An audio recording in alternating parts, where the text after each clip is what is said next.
제가 흐름을 보는 것보다도 예레미야서를 보는데 다른 데는 나와 있지 않은 독특한 것들을 좀 중점적으로 말씀을 드릴게요. 이 예레미야서 3장에 보시면요, 11절 여호와께서 내게 이르시되 패역한 이스라엘은 반역한 유다보다 자신이 더 의로움이 나타났나니. 이것은요, 우리가 많이 오류를 범하고 있는 것들 중에 하나입니다. 성도들한테 물어보면 북이스라엘이 남유다보다 더 패역해서 더 빨리 망했다고 얘기하는 사람이 열의 9입니다. 그런데 성경은 특히 예레미야서는 그렇게 이야기하지 않습니다. 이런 부분은 왜 그런지, 왜 그러면 북이스라엘은 빨리 망하고 남유다는 늦게 망하는지, 사실 그 부분을 이해하는 것은 하나님의 사랑을 이해하면 쉽게 이해가 갑니다. 사실 그렇기 때문에 예레미야의 눈물은 사실은 예레미야의 눈물이 아니라 하나님의 눈물이라고 할 수 있는 것이죠. 그리고 이 3장에 보면 패역한 이스라엘이라는 표현과 함께 7절에 보면 그의 반역한 자매 유다 이렇게 나오면서 이혼서 얘기를 나오게 됩니다. 그러면서 그들이 범했던 죄는 가볍게 여겼다는 겁니다. 9절에 보면 가볍게 여겼다는 거. 사실 하나님을 경외한다는 것의 반대말이 사실은 뭐겠습니까? 가볍게 여기는 거죠. 하나님 말씀 가볍게 여기면 하나님에 대한 믿음 사실 없다고 보는 겁니다. 그리고 여기서 보면 이혼서까지라는 것을 봐서 하나님과 우리들의 관계를 이렇게 결혼 관계로 표현한 것은 다른 데도 이제 성경에 보면 결혼 이미지들이 꽤 있는데요. 그뿐만이 아니라 여기서는 복합적이라고 할 수 있는 게 예레미야에서는 결혼 이미지라는 것을 나타내기도 하고, 그 다음에 또 아버지와 아들의 관계로도 나타냅니다. 그래서 너희들은 나를 아버지라고 불렀다라는 표현도 바로 이 예레미야에 나옵니다. 그래서 굉장히 다방면으로 자기 자신을 소개하는 하나님의 모습이 드러나게 된다는 겁니다. 결혼 이미지 중에서요, 독특한 거, 장례식장에서 아니면 추도 예배에서 결혼에 관련된 주제로 되어 있는 찬송가를 부른 적이 우리나라는 없을 겁니다. 근데 사실 외국에 나가면 의외로 예를 들어서 604장 같은 거, 완전한 사랑 이런 거는 외국 같은 경우는 추도 예배에서도 부릅니다. 예를 들면 그렇게 결혼에 관련된 것들. 왜냐하면 우리가 하늘나라 가는 것이 하나님과 예수님과 우리를 그런 결혼 관계의 완전한 연합으로 보는 거, 성경에 근거를 두고 있죠. 예를 들어서 아가서 이런 것들이 대표적인 것이죠. 그런 부분도 한번 우리 시각을 넓히는데 좀 도움이 될 것 같고, 그걸 잘 엮으면 정말 깊은 신앙에 한 걸음 더 나갈 수 있는 좋은 계기도 되는 것 같습니다. 그 다음에 5장에 가면은요, 1절에 보면 만일 정의를 행하며 진리를 구하는 자를 한 사람이라도 찾으면 내가 이 성읍을 용서하리라 라는 게 하나님의 마음, 한 사람을 찾으시는 하나님. 그래서 제가 설교도 이렇게 한 적이 있습니다. 하나님이 찾으시는 그 한 사람 이런 것들이요. 다 말씀은 못 드리지만 사실은 이 예레미야서를 보면서 제가 예레미야서를 지나면서 제일 많이 느꼈던 것은 다른 데서 찾을 수 없는 굉장히 여성적이면서도 감수성이 풍부한 하나님의 마음을 알게 됐다고 하는 게 가장 큰 저한테는 소득이었던 것 같습니다. 굉장히 거칠고 듬성듬성하게 지나가는 거를 아주 새로운 각도에서 굉장히 섬세하게 밟아나가는 것을 볼 수 있고요. 9장 마지막 절에 보면 이런 말씀도 하시죠. 31절에 선지자들은 거짓을 예언하며 제사장들은 자기 권력으로 다스리며 내 백성은 그것을 좋게 여기니 마지막에는 너희가 어찌하려느냐. 진짜 이 막장의 표현 이런 거 아니겠습니까? 충격은 내 백성은 그것을 좋게 여기니 라는 부분입니다. 우리가 여러 차례 이제 신약에서도 이어지는 개념 중에서 6장 10절에 보면 귀의 할례라는 부분이 나오죠. 근데 이 귀의 할례, 이것은 이제 마음의 할례, 그런 할례에 대한 이야기로 신약에서 발전하게 됩니다. 7장에 가면 7장은 사실은 제일 굉장히 중요한 장이기 때문에 이 4절을 보면요, 너희는 이것이 여호와의 성전이라 여호와의 성전이라 여호와의 성전이라 하는 거짓말을 믿지 말라. 이거 누가 했던 말씀입니까? 하나님께서 하신 말씀입니다. 거짓말이라고 한다는 겁니다. 하나님이 인정하시는 성전. 11절에 보면 내 이름으로 일컬음 받은 이 집이 너희들은 도둑의 소굴로 보인다. 이거는 복음서에 나오는 말씀이죠. 12절에 보면 처음으로 내 이름을 둔 처소가 실로라고 나오게 됩니다. 이것은 뭐 사사기에도 나와 있고요. 그래서 이 여러 가지 중앙성소와 지방성소의 관계를 다시금 이 역사서에 있는 것의 기준이 아니라 실제로 성서에는 다양성이 그대로 표현되고 있는데, 이런 부분도 사실 우리가 좀 솔직하게 좀 나눌 필요가 있다고 봅니다. 그래서 마치 예루살렘 성전이 하나님이 계신 곳, 나머지 지방 성소는 마치 이방 신전 또는 아니면 산당 같은 개념으로서 하는 것이 아니라 각 고유의 독특한 하나님이 계신 성전 개념이었다는 거, 그런 전통이 끝까지 흐른다는 부분에 대해서는 다시 한번 성서를 역사서부터 이것을 재조명하면서 쭉 볼 필요도 있고요. 대표적인 게 엘리야죠. 엘리사는 순회를 했지 않습니까? 그리고 또 남부 왕조가 갈라질 때도 사실 이 실로에 있었던 선지자가 갈라섬에 정당성을 부여하는 굉장히 중요한 역할을 하게 되죠. 예레미야서에서 놓치지 말아야 될 것, 이게 에스겔서까지도 가게 되는데요. 이 7장에 18절에 보시면요, 하늘의 여왕 그리고 과자 이야기가 나옵니다. 이거는 실제로 고고학에서 부엌을 파뜨리면 거기에 하늘의 여왕 하늘의 여왕 모양을 한 구운 과자가 나왔죠. 부엌에서, 고고학에서. 그래서 이제 성서에서 이야기하는 것과 똑같은 것이 실제라는 사실을, 실생활이라는 것을 보여줬는데, 재밌는 것은 18절에 자식들은 나무를 줍고 아버지들은 불을 피우며 부녀들은 가루를 반죽하여 하늘의 여왕을 위하여 과자를 만들었으며 라고 되어 있습니다. 예를 들어서 예레미야가 꾸짖는데요. 그리고 다른 에스겔서에서도 마찬가지로 선지자들이 꾸짖는데, 너희들이 왜 하늘의 여신, 지금으로 얘기하면 뭐니까 이 스타벅스에 있는 게 하늘의 여신 아닙니까? 그런 건데, 이 하늘의 여신을 섬겼고 하나님을 버렸다라고 하니까 그들이 대든 말이 이 말입니다.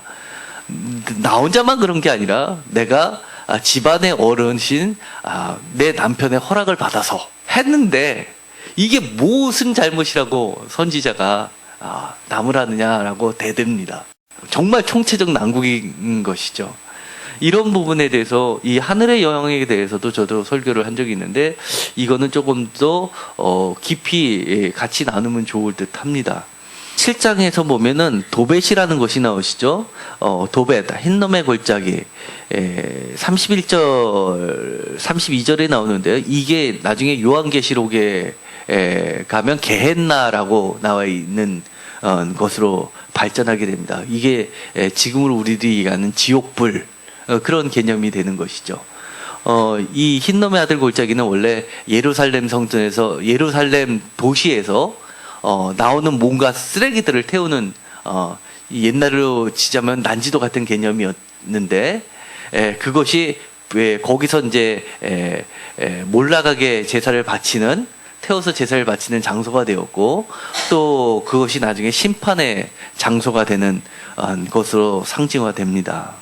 8장에서도 2절에 보면 마찬가지로 해와 달과 하늘의 무별에 경배하는 그런 모습들이 나오는데, 이게 사실은 예레미야서에 가면 이게 하늘의 여신, 그런 여신, 하늘을 신 별을 섬기는 것, 이게 이제 바벨론의 풍습이기도 하지만 이게 사실은 굉장히 오래된 전통 아닙니까? 예를 들어서 이사야 선지자가 엘리야 선지자가 바알과 아세라 선지자들하고 대항할 때 바알 선지자들은 다 죽이는데 아세라 선지자들은 살려둡니다. 그게 모신 개념이죠. 그리고 고고학에서도 마찬가지로 6세기 때께 나왔는데 거기에 보면 야훼와 그의 부인 아세라라는 고고학이 발견이 됐습니다. 금 부치에다가 이렇게 쓴, 그 다음에 토기에다 붙인. 그리고 애굽에서도 발견이 됐습니다. 그러니까 이 당시에는 야훼만 섬기는 게 아니라 하나님의 짝신이 있었는데 그 부인이 바로 아세라 개념이었고 하늘의 여신 개념처럼 있었다는 것이 드러나게 된 거죠. 그래서 저는 이제 성도들한테도 그런 얘기 많이 했습니다. 우리가 성경책을 보면서 이스라엘 사람들이 굉장히 하나님을 잘 섬겨서 그렇게 선분이로 되다가 막판에 잘못해가지고 타락해서 떠나가지고 그렇게 망했다. 그래서 새로운 이스라엘 뭐 이런 식으로 개념으로 생각하면 오산이라고, 성경을 보면 볼수록 특히 선지서를 보면 정말 이게 맞나 할 정도로 처음부터 끝까지 형편없는 수준이었다. 신앙적으로는 형편없는 수준이었다라고 이야기를 하죠. 그런데 예레미야에서는 뭐라고 이야기하면, 너희들이 한 번이라도 광야에서부터 한 번이라도 나를 제대로 섬겨본 적 있느냐라고 야단을 치는 게 예레미야서입니다. 예레미야서 8장 13절에 가면 포도나무에 포도가 없을 것이며 무화과 나무에 무화과 나무가 없을 것이며 무화과가 없을 것이며 그 잎사귀가 마를 것이다. 이건 사실은 예수님의 기적 이야기로 이게 실현이 됐죠. 이처럼 사실은 많은 부분이 예레미야와 예수님은 일맥상통하는 부분이 있습니다. 특별히 그 뒷부분에 가서 22절에 보면, 8장 22절에 보면 길라앗에는 유황이 있지 아니한가, 그곳에는 의사가 있지 아니한가, 딸 내 백성이 치료를 받지 못하면 어찌 됨인고. 이스라엘 사람들이 아프면 하나님을 찾는 게 아니라 길라앗엔 유황이 있는데 의사가 있는데 그렇게 생각한다는 겁니다. 오늘날에도 우리가 무엇인가 잘못 가고 있으면 부가 있는데, 경제력이 있는데, 군사력이 있는데, 내 직장이 있는데, 부모가 있는데, 집이 있는데, 보험이 있는데 라고 생각을 하지, 죽자 살자 진짜 하나님만 매달리는 그런 시대인가. 사실은 가끔 저도 이제 대형교회를 거기서 권사까지 했으니까 보면은요, 사람들의 표정 속에서는요, 그거를 많이 보게 됩니다. 하나의 커뮤니티가 된 듯한 느낌입니다. 커뮤니티, 교회가 아니라, 교회 와서, 내가 이만큼 누렸어 라는 것을 자랑하는 하나의 공간이 된 듯한 그런 느낌입니다. 자기가 정말, 맘만 먹으면 내가 치료받지 못할 게 뭐가 있냐라는 그런 모습이 사실은 많이 보일 때가 언제냐면 바로 속회일 때입니다. 속회 때 벌써 이제 구구절절히 각 집안을 방문하면서 이렇게 보면서 얘기하고, 자식 얘기하고, 학교 얘기하고, 뭐 막 사업 얘기하다 보면 표현은 틀리지만 내용은 이런 이야기들이 주류가 아닌가, 이런 생각이 들 때가 많죠. 사실은 지금과 예레미야의 시대는 매우 흡사한 것 같습니다. 예레미야에서 제가 매우 독특하게 본 것 중에 하나가 바로 9장에 있는데요. 9장 17절에 보면 이렇게 되어 있습니다. 너희는 잘 생각해보고 곡하는 부녀를 불러 모으며 또 사람을 보내 지혜로운 부녀를 불러오되, 18절, 그들로 빨리 와서 우리를 위하여 애곡하여 우리의 눈에서 눈물이 떨어지게 하며 우리 눈꺼풀에서 물이 쏟아지게 하라. 이것은 하나님께서 이 시대에 요구하고 있는 게 뭐하냐면 이 시대에 울라는 겁니다. 울라는 겁니다.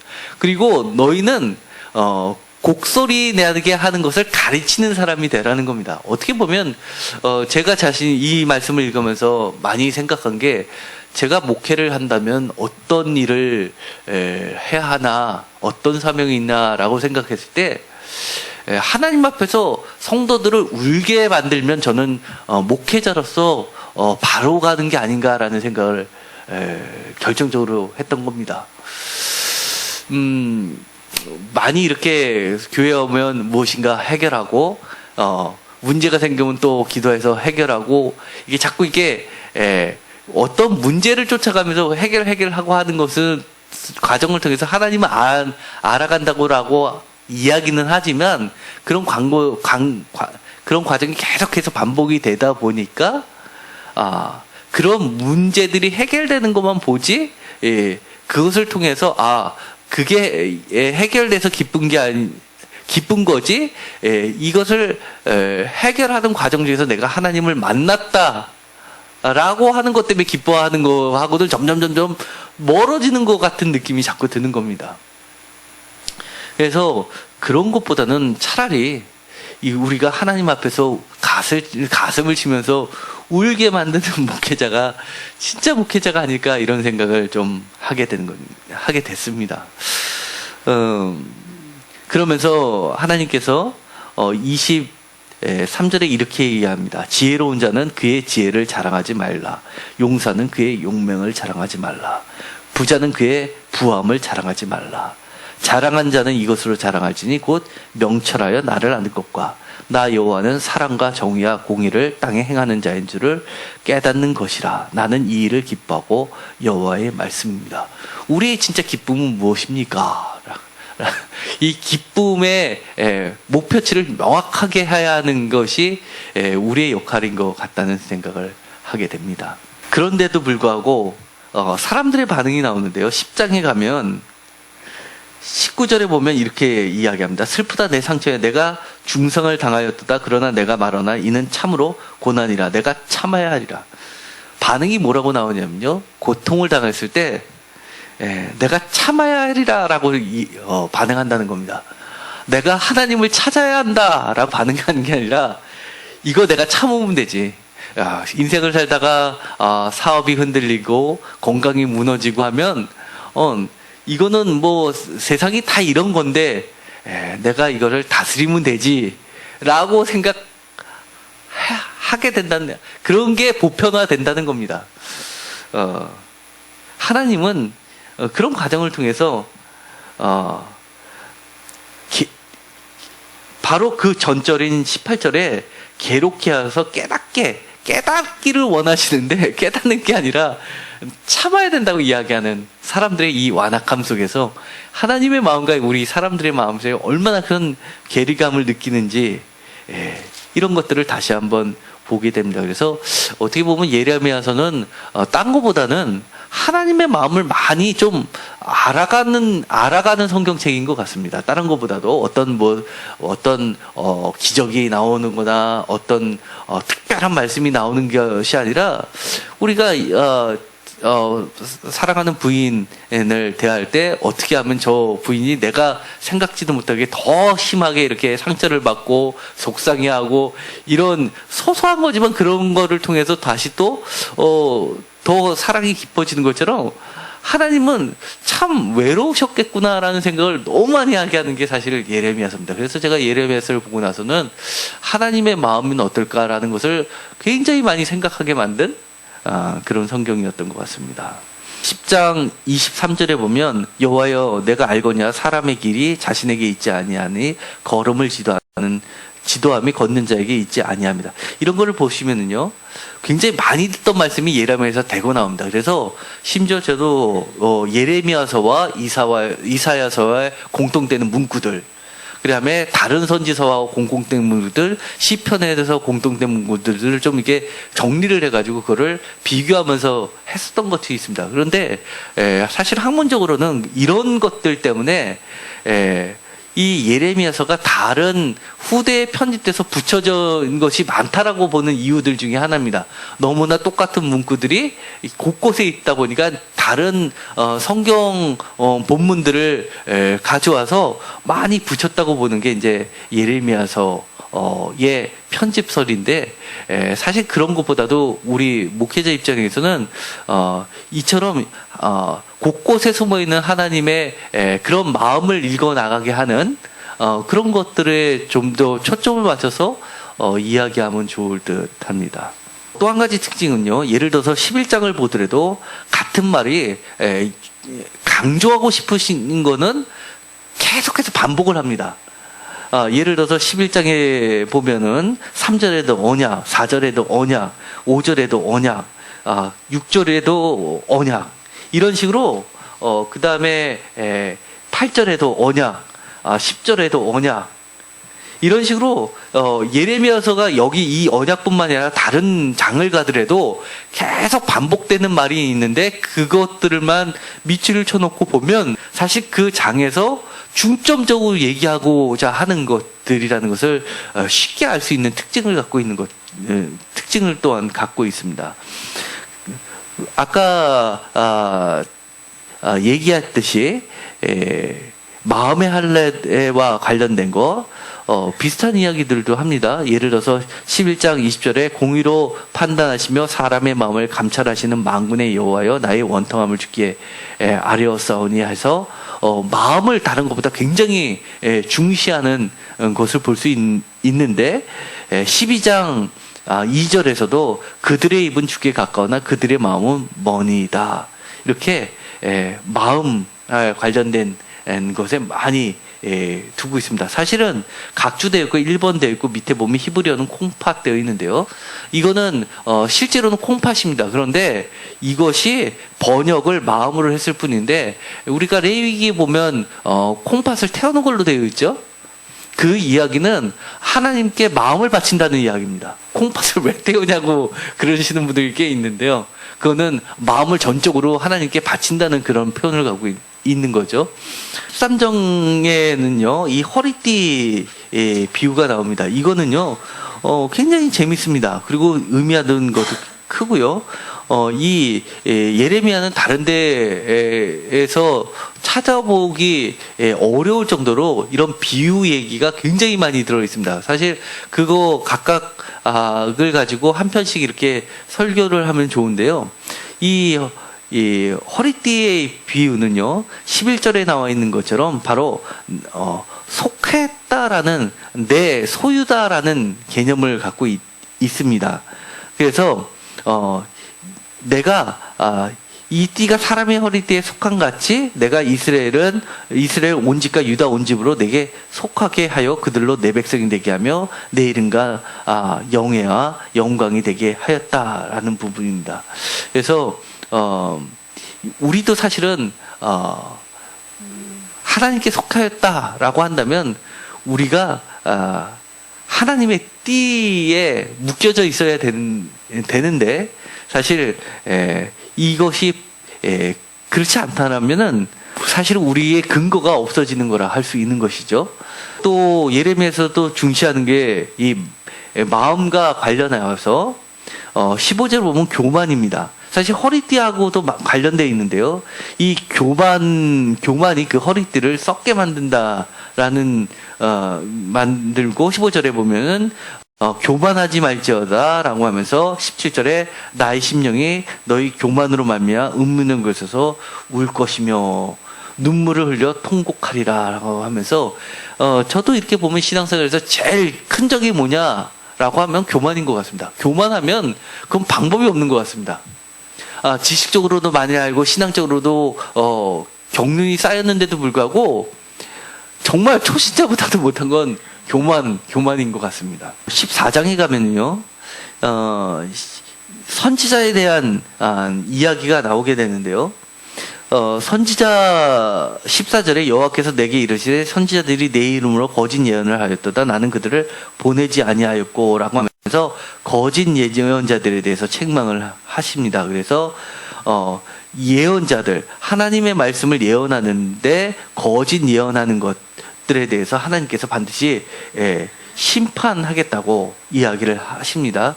그래서 17절에 보면 아주 핵심적인 이야기가 나오는데 중한 상처라는 이야기입니다.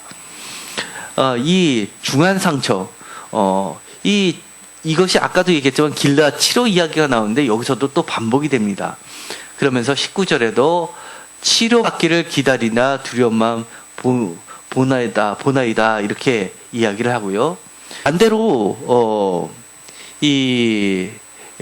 반대의 표현도 있는 거 잘 아실 겁니다. 유명한 말씀. 하나님이 때리시면 하나님께서 그 상처를 싸매 주실 것이다. 이게 대표적인 게 이사야 아닙니까? 교만한 이스라엘에 대해서, 유다에 대해서 하나님이 한마디로 뭐라고 얘기하셨냐면, 성경에 이런 말이 있나 할 정도로 제가 놀랬던 말이 있습니다. 15장 6절에 보면요, 이렇게 되어 있습니다. 이는 내가 뜻을 돌이키기에 지쳤습니다. 하나님이 지쳤다고 이야기합니다.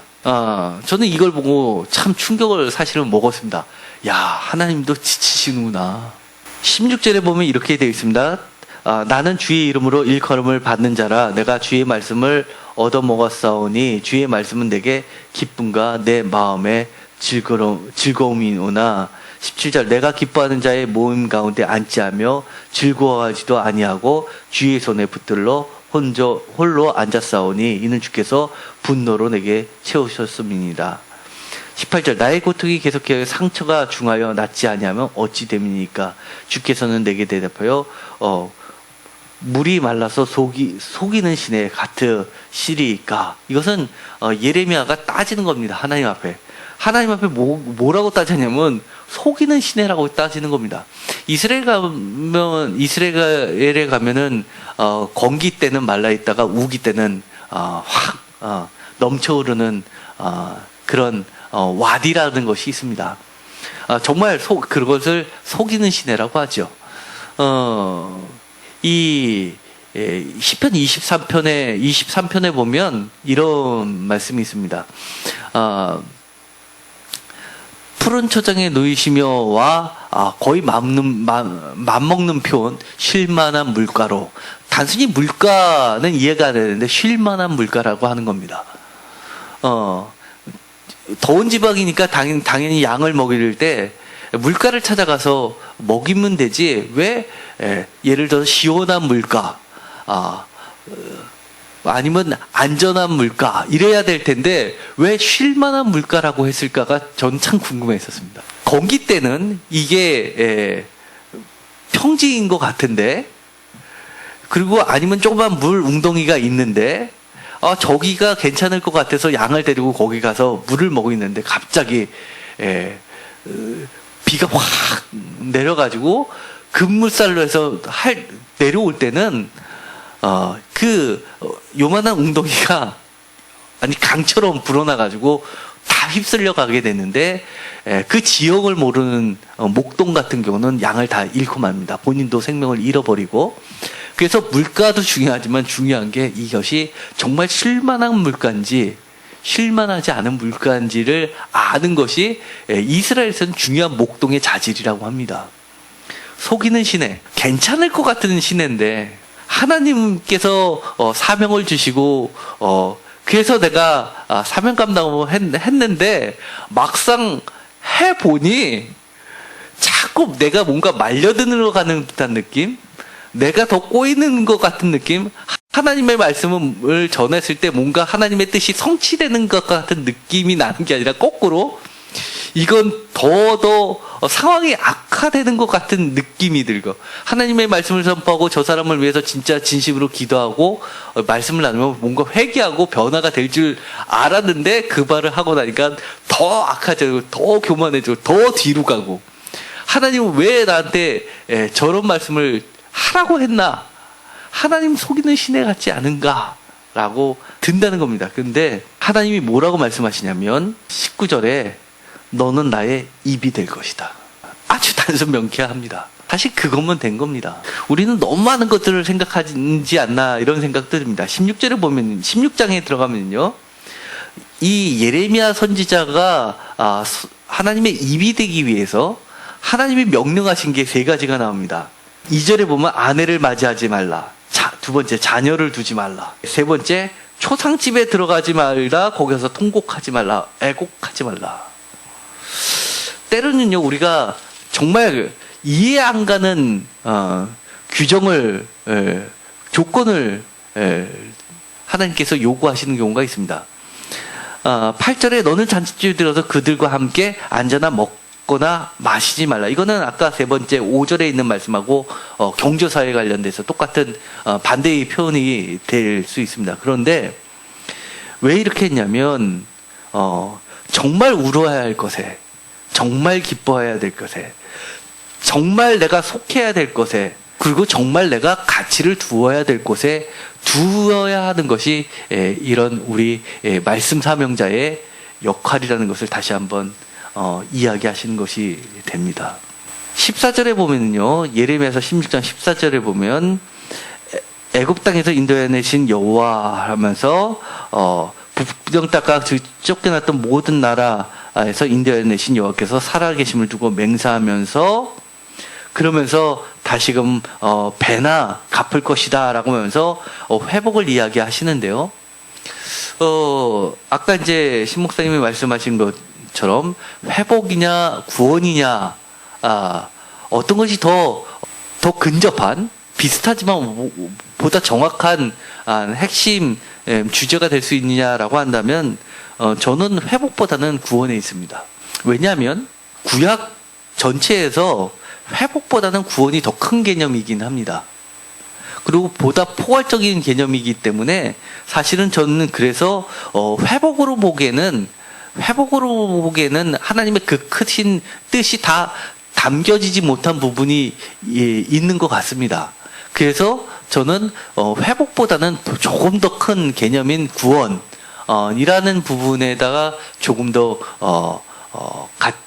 방점을 두는 입장이 있고요. 그리고 또 바벨론 포로에서 돌아올 때도 회복으로도 볼 수 있지만 사실은 이 뒷부분에 가서 얘기하겠지만 하나님의 원래 계획은 바벨론에 가 있는 사람들이 남겨진 구루터기라고 맨 처음에 보시지 않으셨습니다. 처음에는 이스라엘 땅에 남아있는 사람들이 구루터기였는데 그들이 하나님의 뜻을 거역하자 하나님의 뜻이 중간에 바뀌어버립니다. 대표적인 게 시드기야를 왕을 세울 때 하나님께서 시드기야가 시옷, 디귿, 키역이 들어갔는데 이게 째덱하고도 같은 겁니다.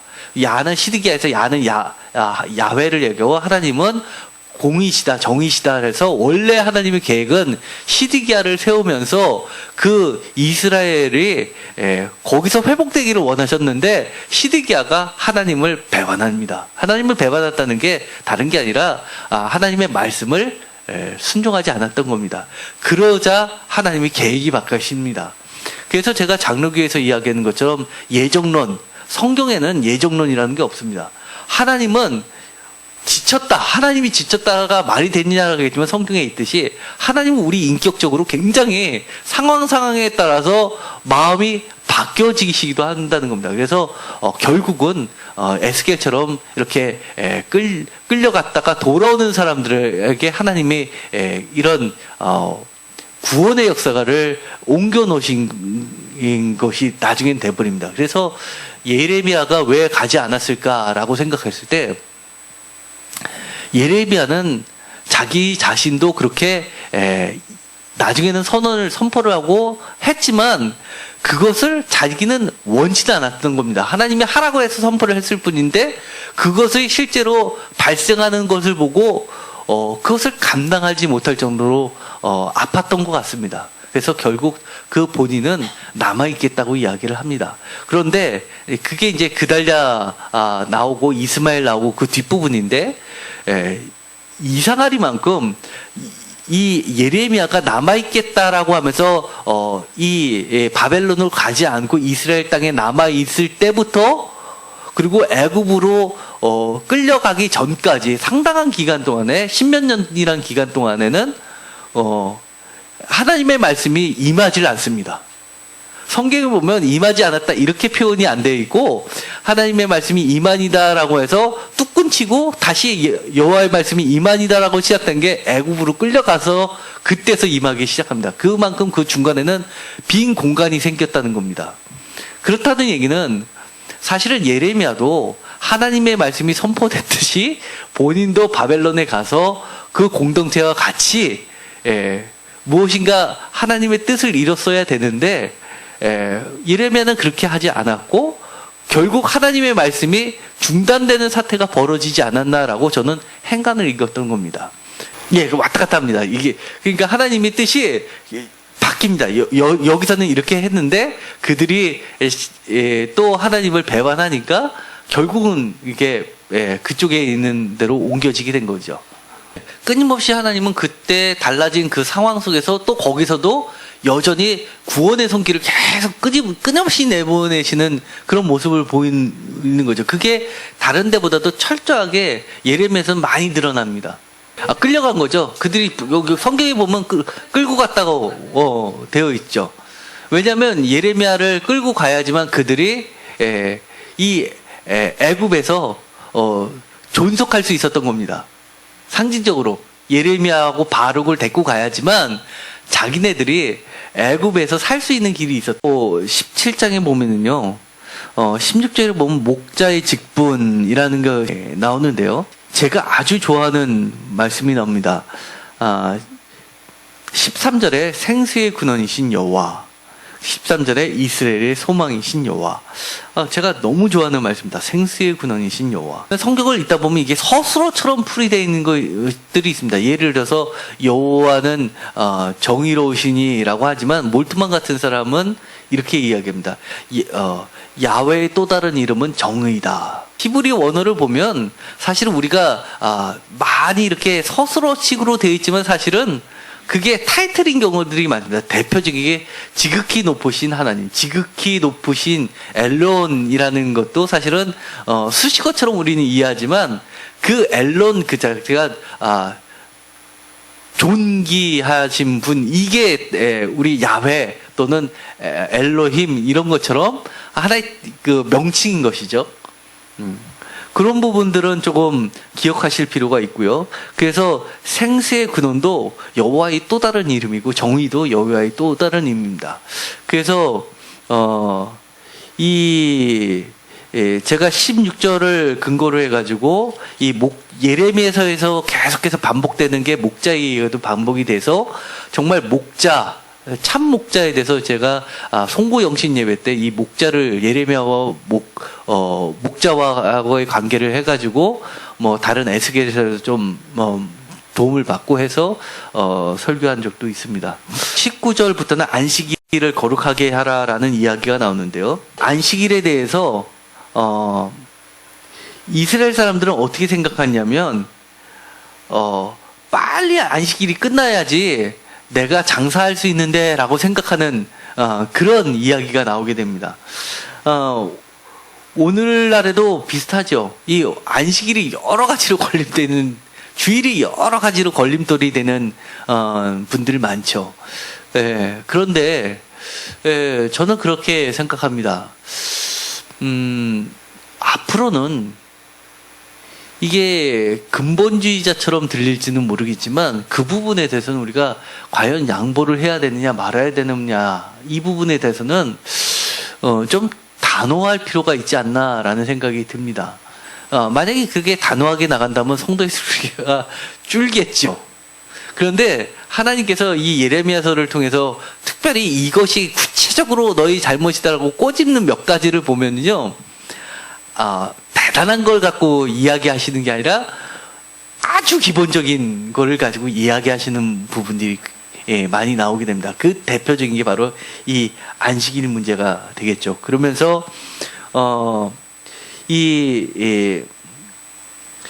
27절에 보면 안식일에 짐을 지고 예루살렘으로 들어오면 내가 성문에 불을 놓아 예루살렘 궁전을 삼키게 하리니 그 불이 꺼지지 아니하리라. 이렇게까지 하나님께서 이야기하시는 장면이 나오게 됩니다.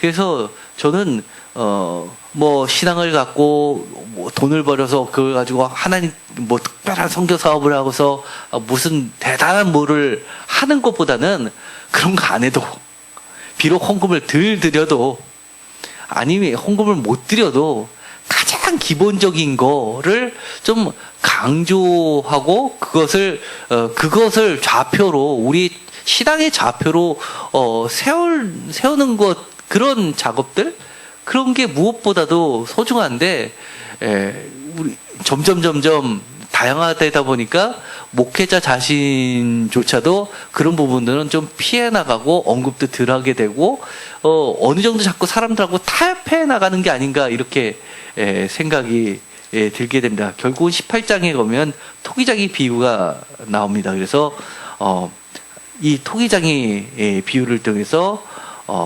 하나님께서 어떻게 절대 주권을 행사하시는지 그렇게 보여주시고요. 그러면서 나오는 말씀이 15절에 보면 옛길이라는 얘기가 나옵니다. 무릇 내 백성은 나를 잊고 허무한 곳에 분향하거냐. 이런 것들은 그들의 길 곧 그 옛길에서 넘어지게 하며 겹길 곧 닦지 아니한 길로 행하게 하며. 그 옛길이라는 게 뭘까요? 표준 세번역은 이렇게 번역합니다. 옛부터 걸어온 바른 길. 겹길이라는 것을 어떻게 번역하면 여정표도 없는 길. 우리가 어느 정도는 이 겹길로 많이 들어서지 않았나, 이런 생각을 하게 합니다. 20장에 보면요, 바스올 이야기가 나오는데 성전의 총감독 이야기가 나오죠. 9절에 보면 내가 다시는 여호와를 선포하지 아니하며 그의 이름으로 말하지 아니하리라. 나의 마음이 불붙는 것 같아서 골수의 삼일진이 답답하여 견딜 수 없나이다 라고 하면서 이렇게 예레미야에 보고 여호와의 말씀으로 그렇게 선포하지 말라는 겁니다. 그들은 여호와의 말씀을 선포하면 나에 대해서 욕했다라고 생각한다는 겁니다. 그런데 그렇게 하지 않으면은 예레미야는 마음에 불붙는 것 같아서 자기도 하고 싶지 않지만 하나님이 주신 마음 때문에 또 하게 되고, 그것으로 인해서 어디까지 오게 되면 그들이 고소하라, 우리도 고소하리라, 이렇게 상황까지 간다는 겁니다. 다른 이야기를 하면 이렇다는 얘기입니다. 더 심하게 너를 고발하겠다라고 이야기하는 겁니다. 너가 이렇게 하면 죄를 짓었다 그러면 네 그 말 때문에 너를 더 고소하겠다는 겁니다. 더. 그런데 하나님께서는 이렇게 이야기하시죠.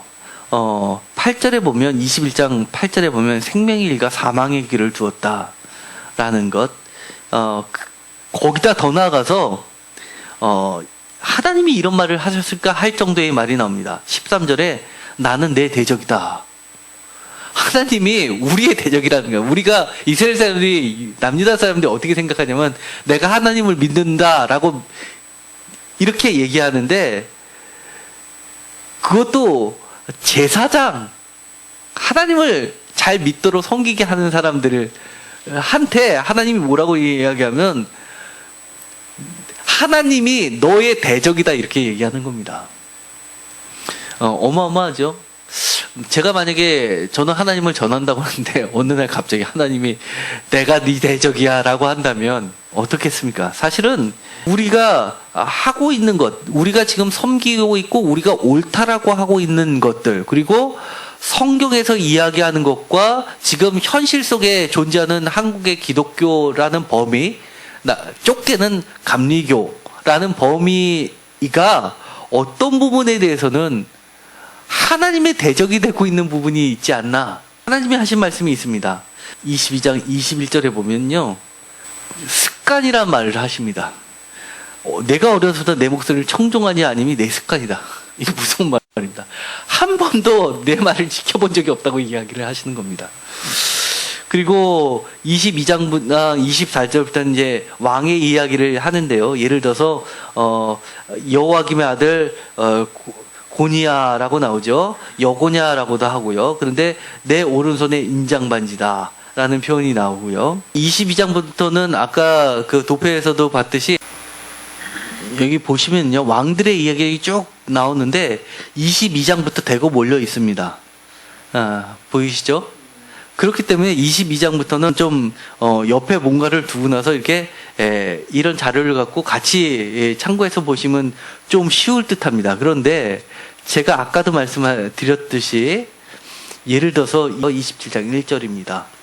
27장 1절에 유다의 왕 요시아의 아들 여호야김이 다스리기 시작할 때 여호와께서 말씀으로 예레미야에게 임하시니라 되어 있습니다. 그러면 27장이 다 무슨 얘기가 돼야 될 것 같냐 하면 여호야김의 이야기가 돼야 될 것 같습니다. 그런데 3절에 보면 유다의 왕 시드기야를 보러 예루살렘에 온 사신들의 손에도 라고 하면서 그 뒤에는 다 누구 이야기하면 시드기야 이야기입니다. 표준 세번역에서는 27장 1절을 보면 요시의 아들 시드기야가 유다 왕이 되어 다스리기 시작할 무렵에로 고쳤습니다. 그리고 각주되어 있고 기억되어 있고 표준 세번역에 소수의 히브리어 사본과 시리아역을 따름되어 있고 대다수의 히브리어 사본에는 여호야김으로 되어 있음, 대다수의 70인역 사본에는 1절이 없음 이렇게 되어 있습니다. 아까 얘기했던 부분입니다. 이렇게 막 섞여 있는데 시대적 배경으로 이거대로 글자 그대로 있다 보면 우리가 길을 놓치게 되는데 사실은 이 히브리 성서를 썼던 사람들, 베끼던 사람들이 이걸 몰라서 이렇게 썼을까요? 아는데도 이렇게 쓰는 겁니다.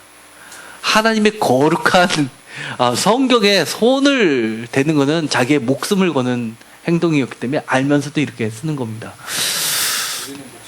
기도하고 마칠게요. 하나님 감사합니다. 우리가 정말 하나님의 말씀을 소중합니다라고 성도들한테 이야기하면서 저 자신은 정말 목숨 걸고 소중하게 생각했나 다시 한번 돌아보게 됩니다. 하나님께서 말씀하셨듯이 너는 내 입이다 라고 말씀하셨듯이 우리가 하나님의 대변자가 되게 하시고 너는 나를 대신해서 울어라 했듯이 이 시대와 성도님들을 위해서 우는 자들이 되게 하여 주옵소서. 있는 말씀 그대로 더하거나 감하지 않고 있는 그대로 그들의 반응을 사회적 평가를 생각하지 않고 전하는 자들이 되게 하여 주옵소서. 예수님의 이름으로 기도드렸습니다. 아멘.